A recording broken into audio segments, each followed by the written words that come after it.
Welcome back to The Factor Uncensored. By the age of 19, he had premiered 2 short films at the Cannes Short Film Showcase, which he wrote, directed, produced, and acted in. At 23 years old, Chasen Parker premiered his 3rd movie, American Fish Trap, at the Cannes Film Festival in France. Now he's getting ready to make the big move to Hollywood, but before he leaves, he's doing a screening of American Fish Trap right here in the Houston area. And we want to welcome you back to The Factor Uncensored. We got your pictures. You are in France enjoying everything. Yeah. So how does it feel to have that first feature film?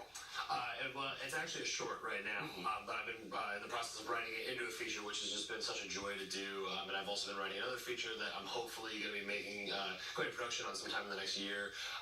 Still figuring out the kinks with all that, but I'm very, very excited about everything moving forward. How has been the response to your film?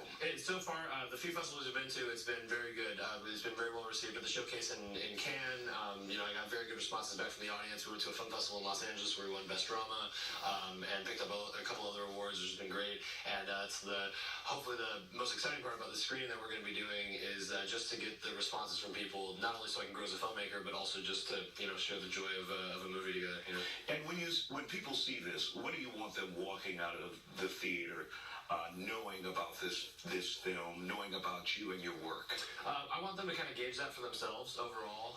But one of the biggest, most important thematic elements in this film is to not necessarily judge someone by the way they look, but to kind of gauge it over time and kind of see who they are as a person. But it's definitely a fun adventure I think everyone's going to enjoy.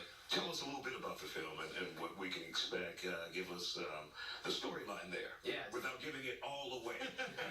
So it's a Western that takes place the day after the Civil War is over, and it follows 2 brother-in-laws that are coming home from losing the Civil War to find out that their wife/sister-in-law was kidnapped while they were away at war. And so on the ransom note, they don't know where the location is, so they enlist the help of a genius slave.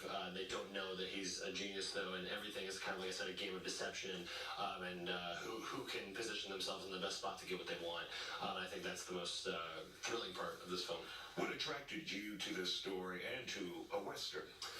Westerns as a whole are so exciting just because you can write characters that have so many extra layers to them because there's not as much technology. So people can't do background checks on people and things like that. You can walk into a town, say you're someone, you're not that person at all. Overall, this whole story just it was a really fun thing to write. And when did you film it? We filmed it in Burnet, Texas, which is about an hour outside of Austin, and the city of Burnet was so nice to us throughout the whole process of us filming. We actually had a crazy thing happen when we were there where I actually accidentally met the mayor of the city on a pure happenstance, and she came to our set, and it was on a day where we needed permission to use a fire, essentially, so she just made a couple phone calls. We had the fire truck show up on set, which was such a blessing, so it was very cool. That's cool. We don't see enough movies made in Texas anymore because of the lack of tax credits. Right. Many of the bigger companies want tax credits, and since Mayor Sylvester Turner left the state legislature, he was a champion of that. They had like $90 million in the pot, now it's down to like $30 million or less.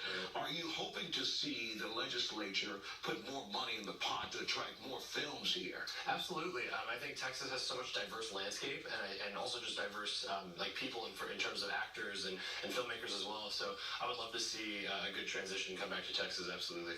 And tell us about this premiere, once again, where it will be held and how people can get tickets, if they have to pay or what. Yeah, absolutely. So it's going to be at the Grand 14 in Conroe, and it's going to be on, so it's going to be Sunday, September 2nd at the Grand 14 in Conroe off of I-45. And if you are interested in getting tickets or any more information, you can go onto Instagram and message me at Chasen Parker, or you can go to Facebook and go to our page, American Fish Trap, and like the page and send a message, and we'll get you some more information about it. Now, for some of us who are anxious to see exactly what it's about, at least get a preview, where can we find the trailer as well? Thank you. Yes, so the trailer is actually on Vimeo, and you can just look it up, Google American Fish Trap trailer. It's one of the first things that comes up since there's no other movie titled American Fish Trap, which is good.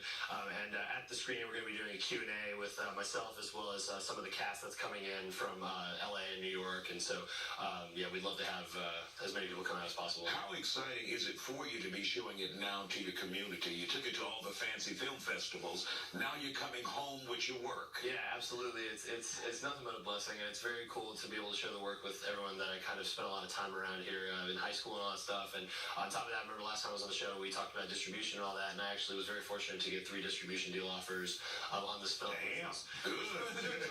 Which was a blessing. And so, again, being very thorough and making sure I'm not signing my life away and signing the work away, because I do really want to make this into a feature film one day. But for right now, it's all been a very good ride. All right, Jason, thank you for coming on the Fat Hunter, and best of luck.